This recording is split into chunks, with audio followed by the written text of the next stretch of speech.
You know what people don't tell you about haunted places? It's not the dark. It's the smell. 1987, St. Jude's Hospital, London. I was a paramedic there. Night shift. That place smelled like antiseptic, and something else, something sweet, like flowers, but wrong, like death trying to wear perfume. They closed that hospital in '89. But sometimes, I still wake up smelling it. And when I do, I don't open my eyes. Because I know, if I open my eyes, I'll be back there. Ward 3. 3 a.m., the devil's hour. My name is Leo Collins. And this is what happened to me. Or what keeps happening, every night. October 31st, 1987. Halloween. Yeah, cliché, I know. But some clichés exist for a reason. That night we got a call. A girl, 19 years old, found wandering the streets in a hospital gown. No ID. No voice. No expression. The doctors said she was catatonic. You know what that means? Your body is alive, but your mind checked out. Eyes open. Breathing. Heart beating. But nobody's home. At least, that's what we thought. We called her Jane Doe. We admitted her to Ward 3. The chronic ward. The place where patients go when doctors give up. I remember her face. Pale. Young. And her eyes. Her eyes were following me. I'd move left, they'd move left. I'd move right, they'd move right. The doctors said it was just a reflex. Muscle memory, they said. Doctors say a lot of things when they don't have answers. 3 nights later. 3 a.m. I was doing my rounds. Coffee in hand. Dead tired. You ever work a 36-hour shift? Don't? Seriously. Your brain starts playing tricks on you. But this wasn't a trick. I walked past the nurse's station. Empty. That's normal for 3 a.m. But then I heard it. A voice. Coming from Jane Doe's room. A little girl's voice, distorted, like an old tape recorder playing backwards. Don't let them put the mask on me, don't let them put the mask on me. I walked closer. The door was already open. Her bed. Empty. The sheets were folded. Perfectly. Like nobody had ever slept there. But she was catatonic. She couldn't walk. Couldn't move. Couldn't even blink on command. So where did she go? I checked the bathroom. Empty. Under the bed. Empty. Closet. Empty. Then I looked at the floor. Wet footprints. Bare feet. Leading out of the room, and down the hall. I crouched down. Touched the liquid with my finger. It wasn't water. It was formaldehyde. The same chemical they use to preserve dead bodies. But she wasn't dead. Her heart was beating. Her lungs were breathing. So where was the formaldehyde coming from? I grabbed my radio. Control, this is Unit 7. We have a leak on floor 3. Unit 7, all pipes are dry on 3. Repeat, dry. I put the radio down. I followed the footprints. They led me to the elevator. The elevator that had been shut down 5 years earlier. The one with the sign, out of order, closed since 1982.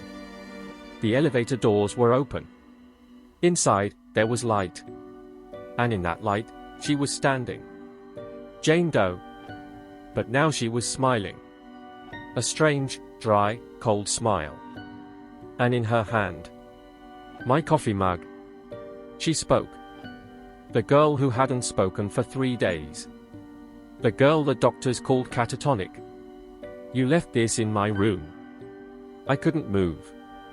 My mouth was dry. I don't like coffee, though. I prefer something warmer. Then the elevator doors closed. Part 2, The Basement, 502 words. The elevator started moving by itself. I didn't press any button. It was going down. I looked at the panel. Only one button was lit. B3. Basement 3. But this hospital didn't have a basement 3. Only basement 1 and 2. Basement 3 had never been built. The elevator stopped. The doors opened. I stepped out. The place was ancient. Walls had 1960s paintings. Floor was covered with newspapers from 1963. Water was dripping from the ceiling. But it wasn't water. It was formaldehyde. The same chemical they used to preserve dead bodies. But she wasn't dead. Her heart was beating. Her lungs were breathing.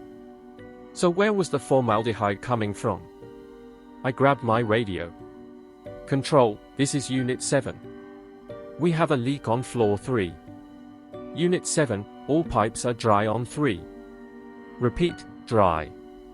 I put the radio down. I followed the footprints.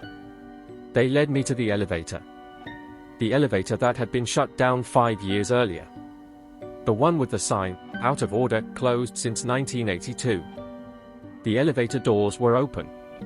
Inside, there was light. And in that light, she was standing. Jane Doe. But now she was smiling. A strange, dry, cold smile.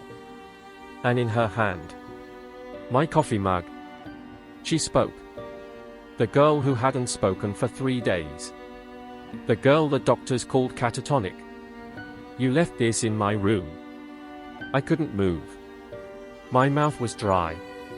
I don't like coffee, though. I prefer something warmer. Then the elevator doors closed. This is the story of a trip my friend and I took. A trip I have never been able to forget.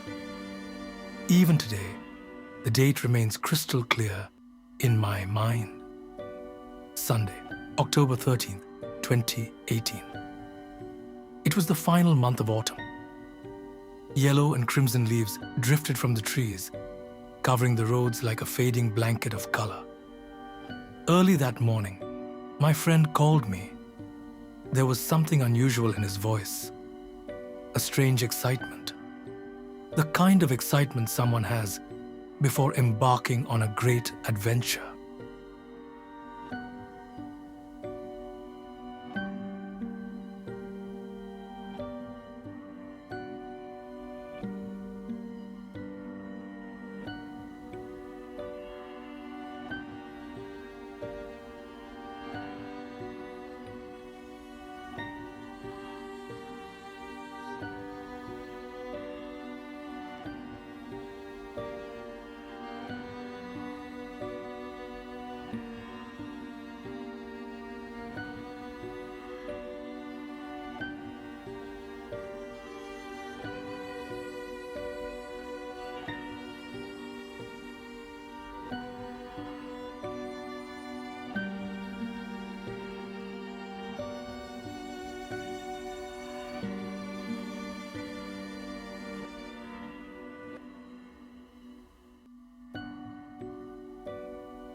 "Wake up, man," he said. "Let's get out of the city today. Let's drive somewhere far away, somewhere in the countryside. We'll leave Lahore behind, breathe some fresh air, and just enjoy the road." I sat up in bed. The sun hadn't fully risen yet. Birds chirped outside my window. From my room, I could see a large mango tree where dozens of sparrows were making noise as they hopped between the branches. For a moment, I simply watched them. The scene felt peaceful, almost too peaceful. Then I grabbed my phone. "All right," I said, "I'm in. But where exactly are we going?" He laughed. "Nowhere specific, just a road trip. I know a place with endless fields, old dirt roads, and some ancient graveyards nearby. The scenery is incredible." I agreed. At the time, I was 25 years old and worked for a private company. My friend managed his father's agricultural machinery business. We had known each other our entire lives. School, college, university. We had been together through it all. He was the one person I could tell anything without hesitation. After getting ready, I put on a pair of blue jeans and a grey sweatshirt. I packed a few bottles of water, some snacks, and a power bank in my backpack. After saying goodbye to my father and borrowing the car keys, I headed toward my friend's house. When I arrived, he was already waiting outside. A few minutes later, we were on the road. The trip had officially begun. For a while, we simply enjoyed the drive. Then my friend switched on the radio. At first, it was just static. Then a voice emerged from the speakers. Someone was narrating a terrifying real-life incident. As the story unfolded, the atmosphere inside the car slowly changed. Neither of us said much. The road ahead seemed quieter, darker, even though it was still daytime. The more the narrator spoke, the more uneasy we became.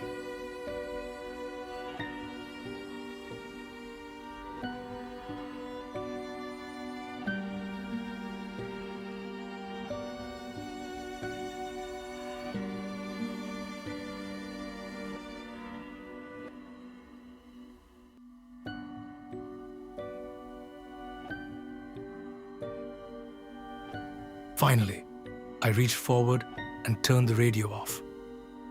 Silence filled the car. I pulled over to the side of the road and looked at my friend. "No more radio," I said. He nodded immediately. Neither of us argued. We simply continued our journey. A few hours later, we entered an area that felt strangely familiar. And then I remembered. I had been there once before as a child with my grandfather.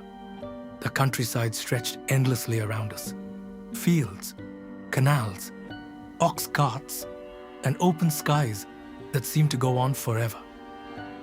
By afternoon, the sun had begun its slow descent. We stopped in a small village for lunch. The people there were incredibly welcoming.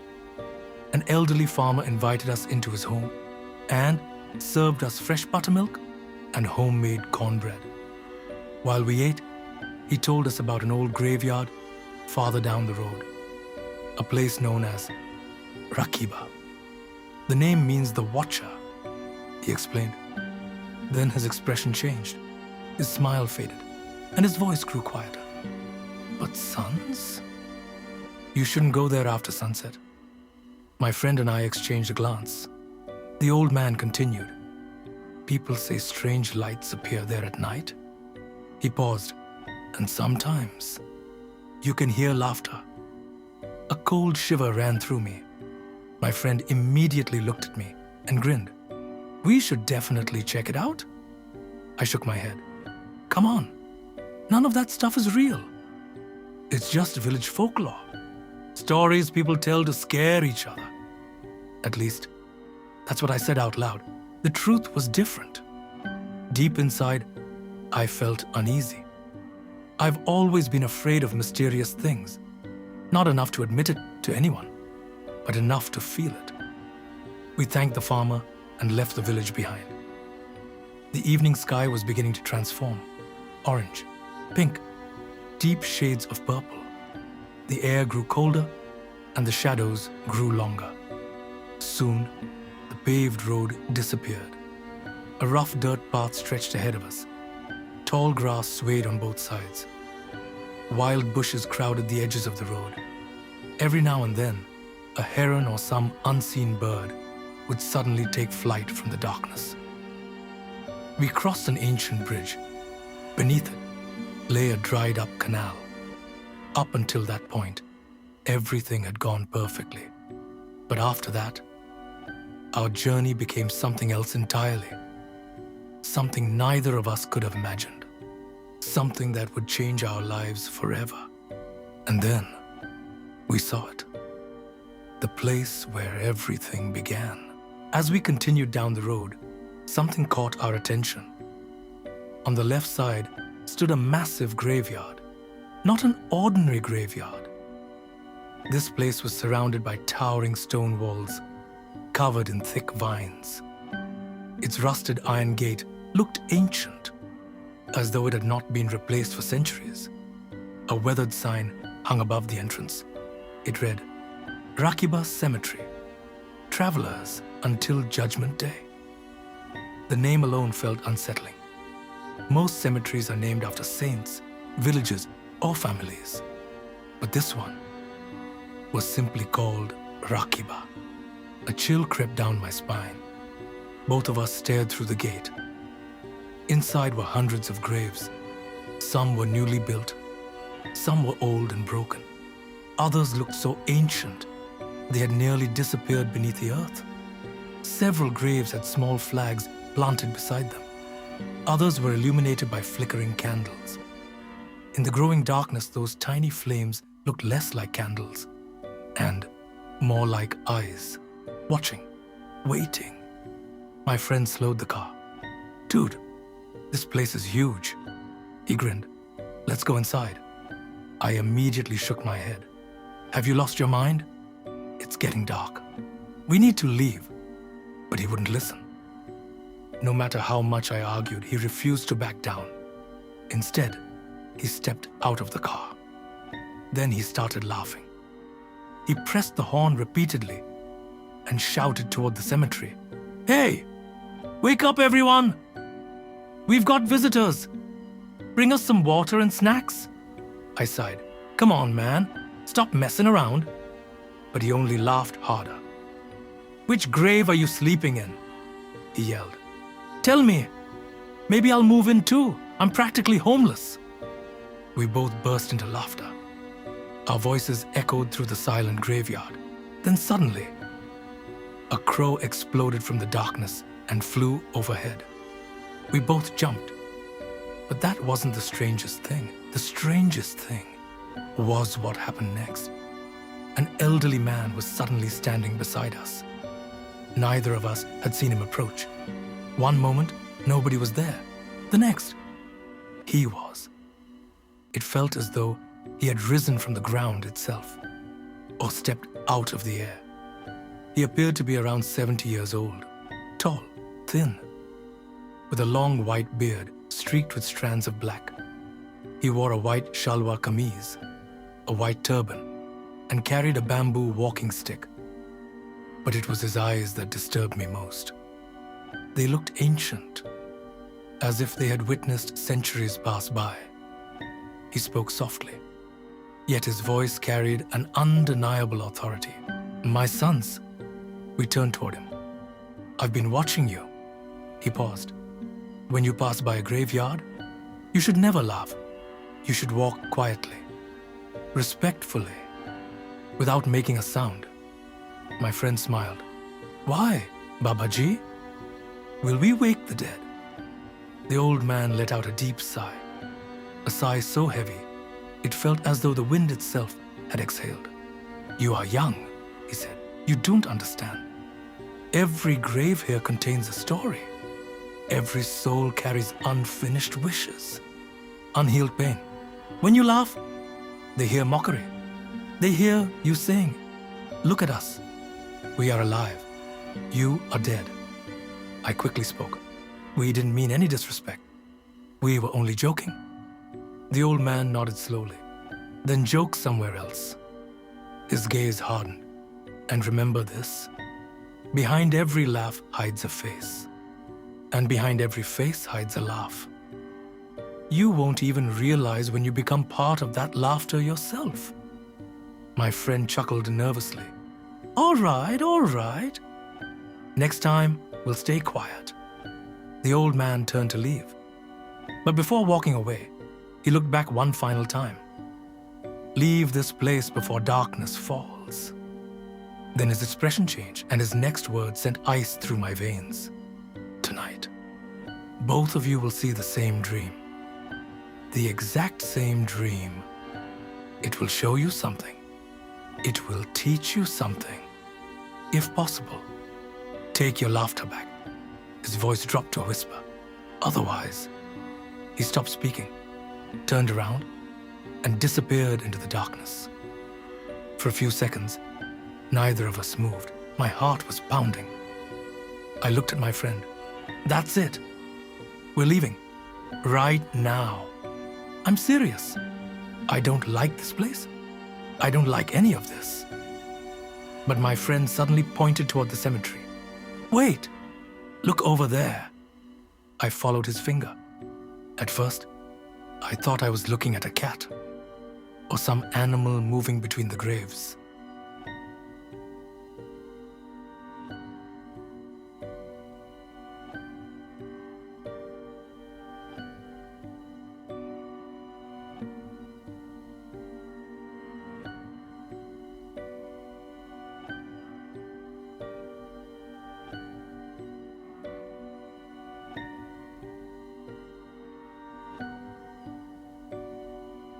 Then I realized it was much larger, roughly the size of a person, but there was nothing human about it. It was completely white, pure white, like a burial shroud, except it wasn't lying still. It was moving. The wind blew from east to west, yet the figure swayed against the wind, slowly, gracefully, almost as if it were dancing, a strange, silent, impossible dance. Sweat formed across my forehead. My stomach tightened.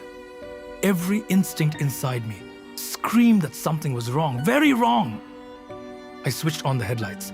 The figure became clearer, 5 or 6 feet tall. No face, no mouth, no nose, nothing, except 2 glowing red eyes. Eyes that were staring directly at us. Not glancing, not wandering, watching. Like a hunter who had already chosen its prey. Then it moved, slowly turning away, walking deeper into the graveyard. But it didn't disappear. It stopped every few seconds, as if making sure we were following, as if inviting us. Come, follow me. I swallowed hard. No, we're leaving. My voice trembled. My entire body was shaking. My friend looked at me and laughed. Are you scared? The question irritated me. But what shocked me more was how calm he seemed. Seriously? I asked. You aren't scared? He shrugged. I'm going in. If there's something there, I want to see it. I tried to stop him, again and again.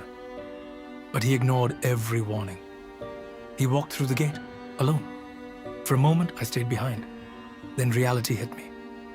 If I remained outside, I'd be standing alone in front of a haunted cemetery. And if I followed him, well, my life might be in danger. I chose the second option. I shut off the engine, put the keys in my pocket, grabbed a flashlight, and followed my friend into the darkness. The cemetery gate creaked as we stepped inside. Immediately, a foul odor surrounded us. It wasn't the smell of soil or flowers. It smelled dry, ancient, like burned paper or old bones turning to ash. I switched on my flashlight, but the beams seemed weak. The darkness swallowed the light before it could travel far, almost as if the air itself refused to let us see. We walked between rows of graves. Dry leaves cracked beneath our feet, And sometimes, something else cracked too. Something harder, like bone. One gravestone read, "Here rests the man who never rested." Another read, "It is too late for him now. Let no one wake him again." I stared at the inscriptions. Who writes things like that? Why would anyone write that? Meanwhile, the white figure remained ahead of us. Every time we approached, it moved farther away. Not fleeing, not attacking, playing, as though it wanted us to keep following. Then suddenly, we reached the center of the cemetery, and everything changed. There stood an enormous ancient tree. Its branches stretched across the sky like giant arms embracing the dead below. Beneath the tree was a black stone platform, and sitting upon it was the white figure. Now, it was only 15 feet away, close enough to see clearly, close enough to know this wasn't a person, it wasn't a ghost, it wasn't a jinn. It was something else entirely. Something born from nightmares. Something that looked like fear itself had been given a body. Then it made a sound, not a man's voice, not a woman's voice, not a child's voice, not an old person's voice. It laughed, but it wasn't one laugh. It was thousands. Thousands of voices laughing at the same time. Some loud, some quiet. Some sounded insane. Others sounded as if they were crying while laughing. The sound was horrifying, not joyful, not funny, pure terror. And then the laughter came from everywhere. Behind us, in front of us, above us, below us. It felt as though the entire cemetery had become a giant mouth, and it was laughing at us.